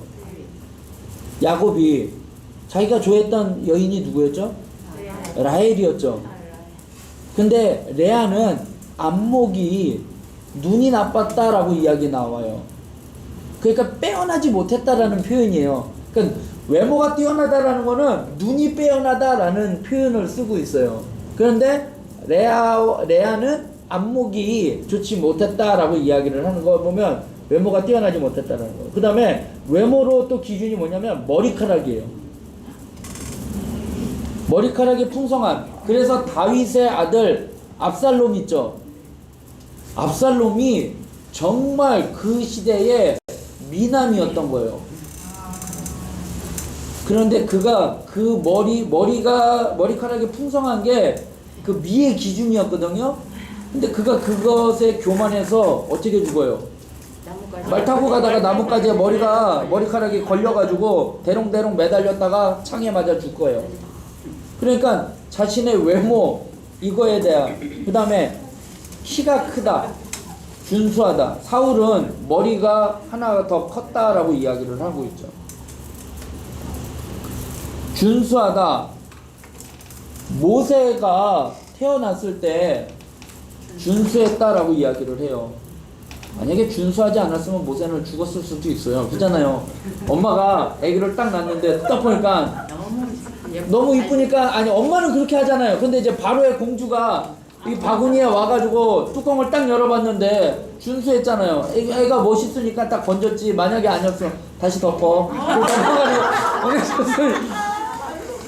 그럴 수도 있던 거예요. 근데 준수했다라는 거예요. 네. 다윗이 눈이 빼어났다라고도 표현을 하고 있어요. 그 다음에 그가 또 사울이 왕이 된 이유가 뭐냐면 겸손함이었어요. 그래서 기름 부어서 왕을 세우려고 하는데 사울이 없어진 거예요. 숨어버려요.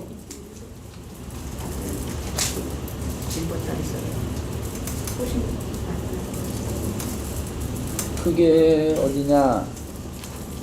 9장 21절. 사울이 대답하여 이르되 나는 이스라엘 지파의 가장 작은 지파 베냐민 사람이 아니니까 또 나의 가족 베냐민 지파 모든 가족 중에 가장 미약하지 아니나이까 하면서 내가 어떻게 할 수 있습니까 하면서 겸손했다는 거예요. 근데 자기를 낮추는 게요 겸손은 아니에요.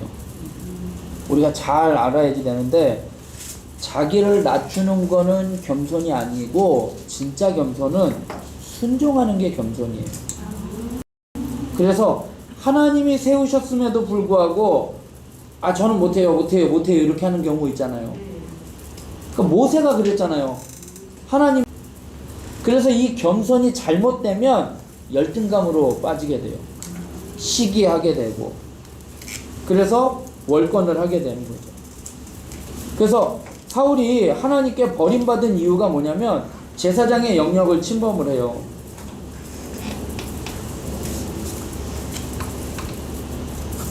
사무엘상 13장을 한번 볼게요.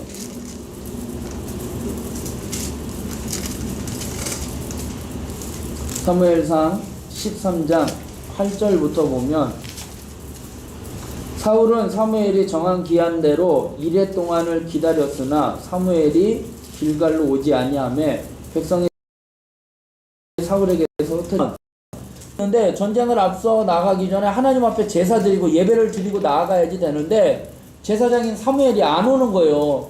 7일이 지났는데. 그래서 9절에 사울이 이르되 번제와 화목제물을 이리로 가져오라 하여 번제를 드렸대요. 제사장의 역할을 월권을 해버린 거예요. 자기는 왕이잖아요. 그 월권을 해버린 것으로 인해서 하나님이 사울을 버리게 되는 사건이 나와요. 그 다음에 14장에 넘어가서는 무슨 내용이 나오면 금식을 해요. 전쟁을 나가는 데 있어서 블레셋과의 오늘 이 싸움이 끝날 때까지 아무도 먹지 말라라고 이야기를 해요. 그런데 이 사울의 아들 요나단은 그 이야기를 듣지 못하고 꿀을 먹게 돼요. 그래서 나중에 이 아들을 죽게 되는, 뭐 자기가 죽이는 거는 아니지만 아무튼 금식령을 절제 없이 시행했다가 많은 사람들이 기력을 찾지 못하고 전쟁에 나가 죽게 되고, 그러다가 나중에 그걸 번복을 하는 거. 그 다음에 또 하나는 뭐냐면 15장이에요. 대표적인 거는 제사장의 영역을 침범하는 거하고 선지자의 영역을 무시하는 거예요. 그건 뭐냐? 15장에 가면 자 3절 15장 3절에 보면 지금 가서 아말렉을 쳐서 그들의 모든 소유를 어떻게 해요? 남기지 말고 진멸하되 남녀와 소아와 젖 먹는 아이와 우양과 낙타와 나귀를 죽이라 하셨나이다 하니 했는데 뭐래요? 9절에 보니까 이거 전쟁 끝나고 났는데 이거 뭐 무슨 소리가 들립니다. 이게 짐승의 소리가 들립니다. 라고 하니까 뭐라고 해요? 9절에 사울과 백성이 아각과 그의 양과 소와 소의 가장 좋은 것 또는 기름진 것과 어린 양과 모든 좋은 것을 어떻게 해요? 남기고 진멸하기를 즐겨 아니하고 가치 없고 하찮은 것은 어떻게 해요? 진멸했대요. 그러니까 10절에 여호와의 말씀이 사무엘에게 임하니라 이르시되 내가 사울을 왕으로 세운 것을 후회하노라 라고 이야기해요. 순종이라는 거예요. 하나님의 뜻과 내 뜻이 부딪혀요. 이게 안 맞는데 나는 이건데 하나님은 이거라고 이야기하시면 이게 안 맞을 때 내 뜻을 버리고 하나님의 뜻을 따르는 게 순종이라는 거예요. 적으셨어요? 영상으로 또 보시면 되고. 자, 그 다음에 그럼 불순종은 뭐냐? 하나님이 명령하신 것을 어떻게 해요? 고의로 회피하거나 하나님께서 금하신 것을 해버리는 것. 하지 말라고 했는데 하는 것. 하나님의 말씀의 적용을 일시적으로 중단하는 것. 그러니까 지금 이제 사울이 불순종한 거잖아요. 하나님의 말씀을 적용을 자기 임의대로 결정을 해버리는 거잖아. 아니 이거 좋은 걸 왜 남겼어? 아 이거 갖고 하나님 앞에 제사 드리려고요. 자기가 나름대로 해석을 해버리잖아요. 다 죽여버리라고 했는데. 이게 불순종이에요. 하나님의 명령하신 것을 고의로 회피하거나 하나님이 금하신 것을 해버리고 하나님의 말씀의 적용을 일시적으로 중단하거나 자기 마음대로 하는 거예요. 제가 또 반역이네요. 자, 반역. 반역은 뭐냐? 하나님의 말씀의 적용을 재평가하는 것으로, 이건 불순종보다 더 나쁜 거죠. 아까 자기 임의대로 해석하는 거. 자의적으로 해석함으로 순종을 자의적으로 하는 거. 순종하는 거야. 이렇게 하는 거 하나님이 기뻐하실 거야. 그건 자기 생각이라는 거죠.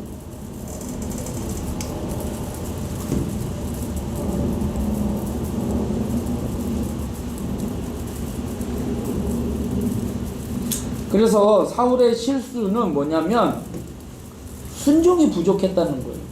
사울은 실수한 게 순종이 부족한 거예요. 그리고 하나님을 의지하지 않고 자기의 힘, 자기의 군대, 자기의 능력, 이것을 신뢰하는 거죠. 그래서 이 사울이라는 사람이 처음에는 겸손했다고 했잖아요. 그런데 이제 교만해진 거죠. 이게 어느 정도냐? 자, 15장 30절의 말씀을 한번 볼게요. 15장 22절부터 볼게요. 유명한 말씀이죠. 15장 21절부터 볼게요. 사울이 얘기하는 거예요. 다만 백성이 그 마땅히 멸할 것 중에서 가장 좋은 것으로 길갈에서 당신의 하나님 여호와께 제사하려고 양과 소를 끌어왔나이다 하는지라. 여호와께서 범죄와 목것을 좋아하신 같이 좋아하시겠나이까.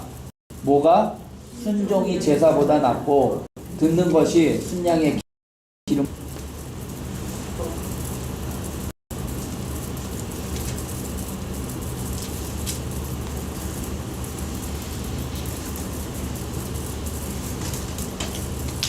그러면서 30절에 한번 볼게요.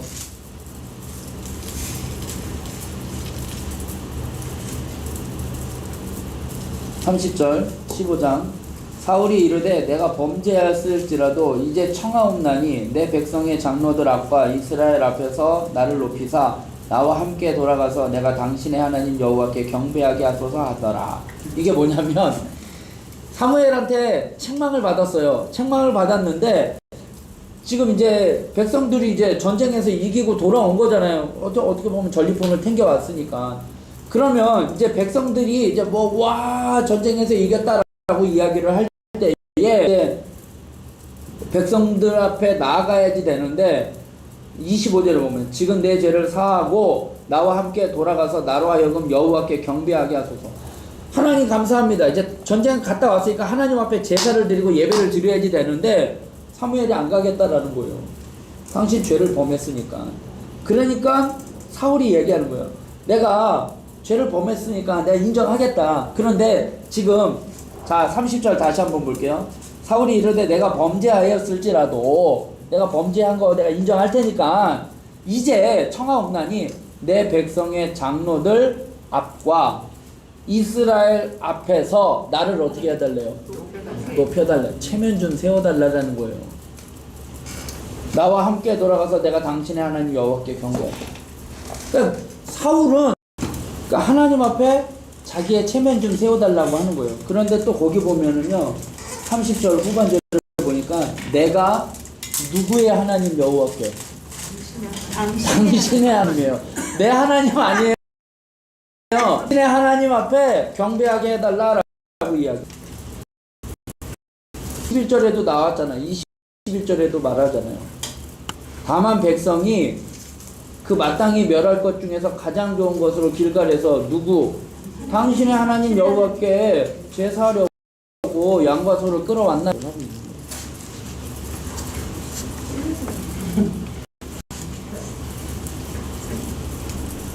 그러니까 사울이라는 사람이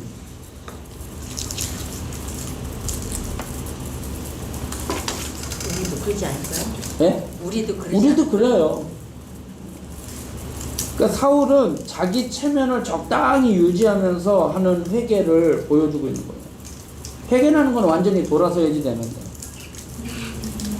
그러니까 이스라엘 백성들이 사사시대가 어떤 시대였냐면 각기 자기 소견에 옳은 대로 행하였다가 결국은 자기 소견에 옳은 대로 인간적인 왕을 요구했던 시대로 넘어가는 거죠. 그래서 하나님은 왕을 세워주시면서 그 왕이 하나님의 방법대로 통치하기 위해 율법책을 가까이 하고 그거를 읽고 듣고 배우고 거기에 기록된 대로 지켜 행하라고 모세 때부터 이미 예언을 해줬는데 그 말을 잘 지키지 못했다는 거예요. 그래서 처음에 왕으로 세워진 이 사울은 어떻게 해요? 순종하는 왕으로 출발했다가 교만으로 인해서 하나님께 버림받고 나중에는 악신에 시달리다가 삶을 마감하는 인간적인 비참한 결말을 보게 되는 거죠. 근데 다음에 또 이제 다윗을 볼 텐데 다윗도 실수는 해요. 다윗도 실수는 하지만 사울이 실수를 대처하는 방법과 사울이 실수를 대처하는 방법과 다윗이 실수를 대처하는 방법과는 전혀 차이가 있죠. 그래서 우리도 누구나 실수는 할 수 있어요. 그런데 그것을 어떻게 대처하느냐, 어떻게 우리가 하나님 앞에 회개하느냐에 따라서 우리의 삶의 방향과 질이 달라진다는 것이. 그래서 사울은 이 이후에 어떻게 살아가느냐, 사무엘상 18장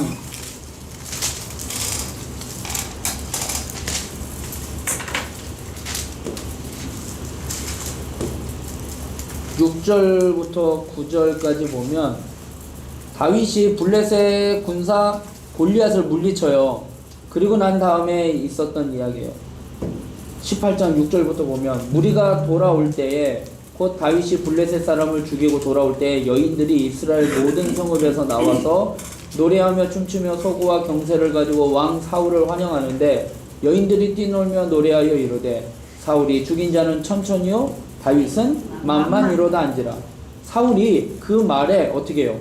불쾌하여 심히 노하여 이르되 다윗에게는 만만을 돌리고 내게는 천천만 돌리니 그가 더 얻을 것이 나라 말고 무엇이냐 하고 그날 후로 사울이 다윗을 어떻게 해요? 주목하여. 그때부터 사울은 다윗 죽이려고 온 일생을 다 바쳐요. 다윗 쫓아다니면서 죽이려고 그것만 신경 쓰는 거예요. 그러니까 그의 인생이 비참하게 되는 거죠. 왕으로서 하나님 앞에 쓰임받을 왕으로서 정말 블레셋 군사들과 열심히 싸웠던 왕이었는데 다윗 죽이기에 온 일생을 바치는 거예요. 그 다음에 사울은 하나님의 마음보다는 사람을 의식하고 살다가 실패했던 사람인 거죠. 체면, 자기 체면 이런 것 때문에.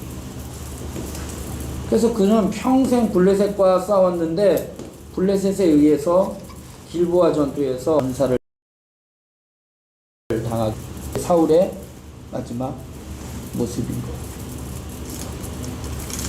그래서 아까 사울이 얘기했던 거예요. 범죄 장로들 이스라엘 나를 높이사 당신의 하나님 여호와께 경배하고 체면으로 살아.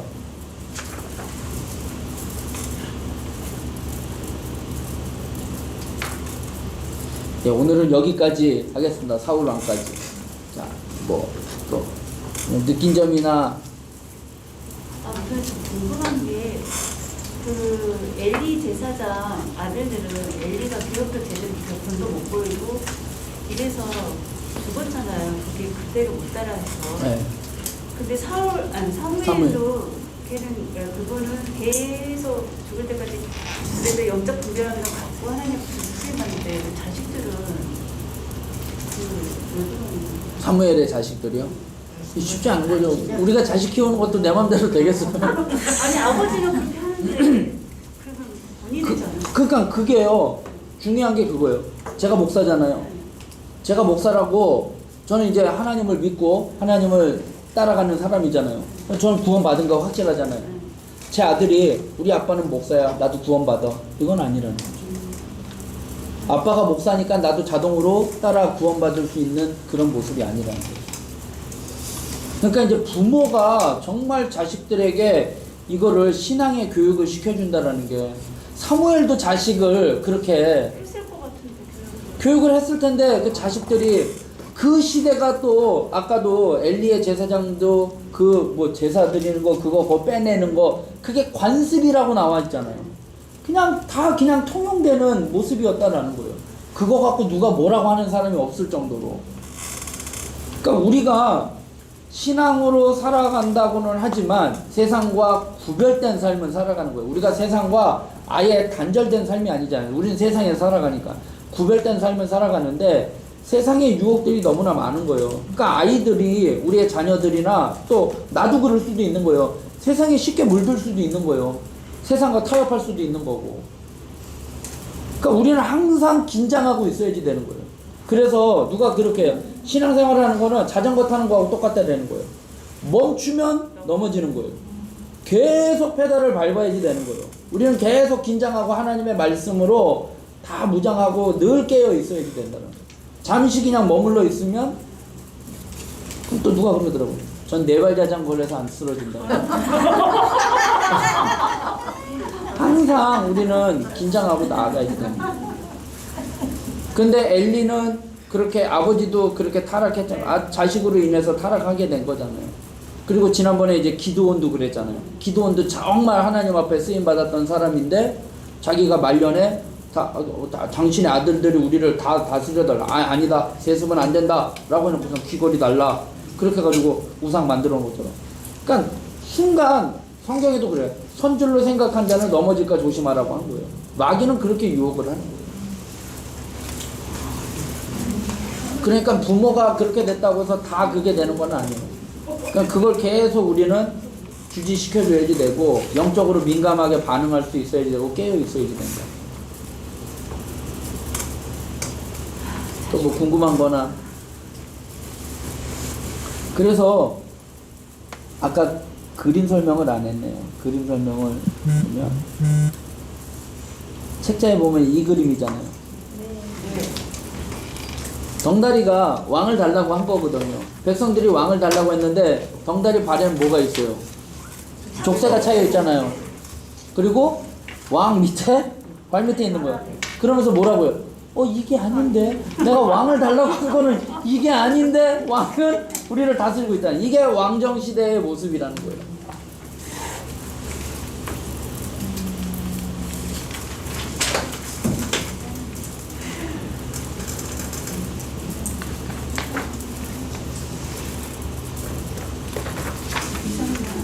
또 뭐 궁금한 거?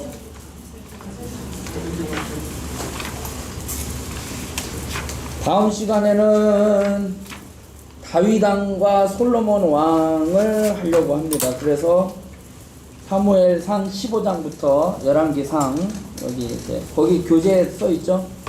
사무엘상 15장부터 사무엘하 24장까지가 다윗이고, 열왕기상 1장부터 11장까지가 솔로몬 왕이다.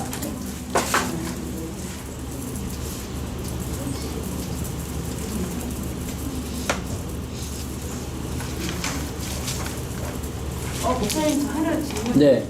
그 사사시대에서 저기 3장까지가 사사시대까지 12명이고 그다음에 3장에서 이렇게 엘리하고 사무엘하고 14명이잖아요. 네. 이분들이 그 사사를 하면서 제사장 역할을 했다고 했잖아요. 아니요. 아니. 그러면 그 사람들이 다 제사장의 역할을 한 건 아니에요. 3장까지는 사사 역할만 한 거예요. 아니요. 그 역할 중에, 그러니까 사사의 역할은 왕과 제사장과 선지자의 역할을 했다라고 이야기를 했잖아요. 그러니까 그 세 가지 역할을 두드러지게 그러니까 그 역할을 감당을 하기는 한 거예요. 그런데 지금 사무엘 같은 경우는 제사장이면서 선지자의 역할을 한 거고. 사사는 아니에요. 사사죠. 그러면 이 위에 그 12분 사사는 12명의 사사들이 네. 다 세 가지의 역할을, 사사의 역할이 이제 딱 두드러지게, 우리가 지금 이제 왕정 시대로 넘어가면은 왕, 제사장, 그 다음에 이제 선지자 이렇게 나오고 이제 구분이 되는데 사사시대 때는 그렇게 구분이 안 돼 있었어요. 그러니까 왕의 역할은 평상시에는 재판을 하고 전쟁 시에는 전쟁을 하고 지휘한다고 했잖아요.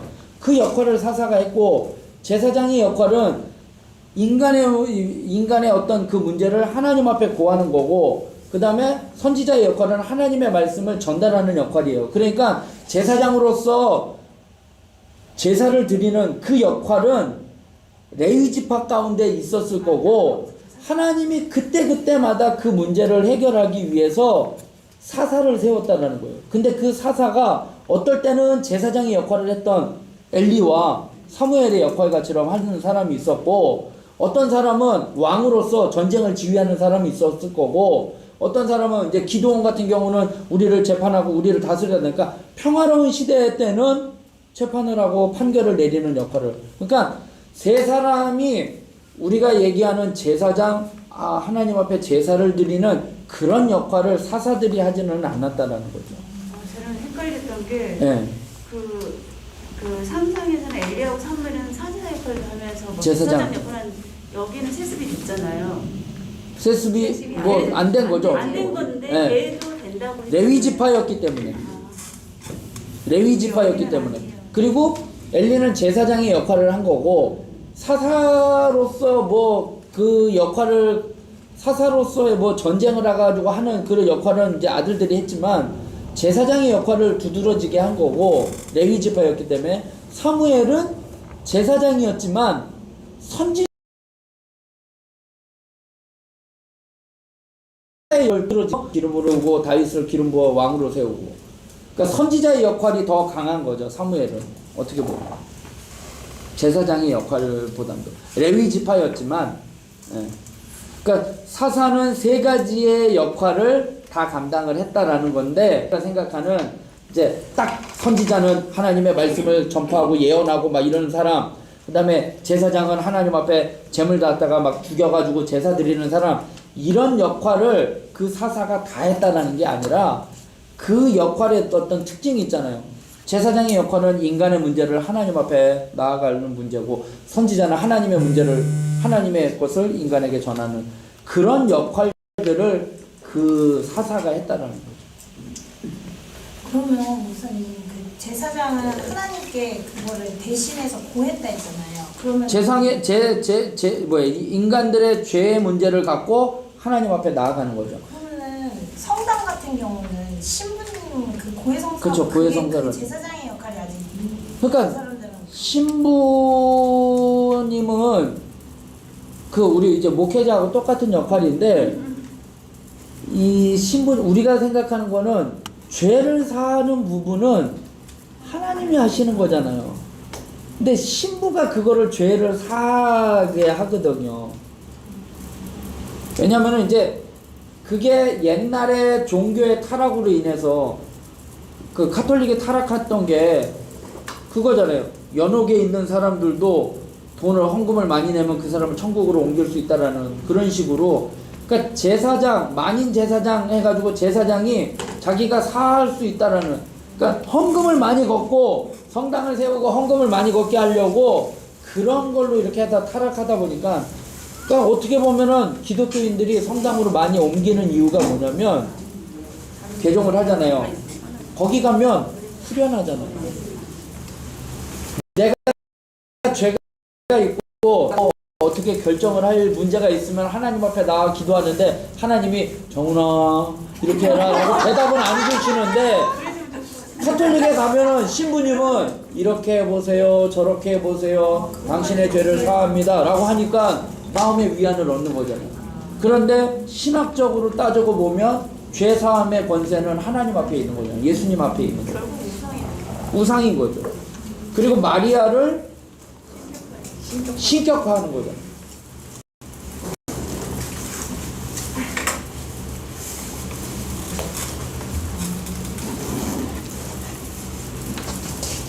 네. 그러면 기도하고 마치겠습니다. 사랑과 은혜가 풍성하신 하나님, 인간의 소견대로 살려고 하니 자기의 뜻대로 안 되어 자기들을 다스려줄 왕을 요청하였지만 그 왕이 오히려 또 자기들을 억압하고 힘들게 하는 그러한 모습으로 나아가게 되는 이 왕정 시대를 살펴보았습니다. 하나님, 엘리 제사장과 또 사무엘을 통해서 우리가 신앙생활을 어떻게 해야 할지, 또 우리의 자녀들에게 신앙을 어떻게 물려주어야 할지를 깨닫게 하여 주심을 감사하며, 또 사울왕은 처음에는 겸손함으로 하나님 앞에 쓰임 받았지만 결국 교만하고 또 사람을 의식하고 사람의 또 자신의 체면을 또 중요히 여겨 하나님 타락하게 된 것처럼, 하나님 우리가 신앙생활 하는 데 있어서 사람 오지 아니하고 사람 의식하지 아니하고 또 내 체면, 내 자존심을 내세우는 것이 아니라 하나님의 뜻에 순종하며 살아가는 저희들 되게 하여 주시옵소서. 사울은 순종의 사람으로 시작되었지만 불순종으로 그 결말을 맞이하였던 것처럼 하나님, 늘 우리는 하나님 앞에 깨어 순종하는 믿음의 사람들 되게 하여 주시옵소서. 이제 또 돌아가는 발걸음도 인도하여 주시고 한 주간도 하나님의 은혜 가운데 말씀 안에 살아가는 저희들 되게 하여 주시옵소서. 모든 것 주님께 맡겨드리오며 예수님의 이름으로 기도드리옵나이다. 아멘. 수고하셨습니다.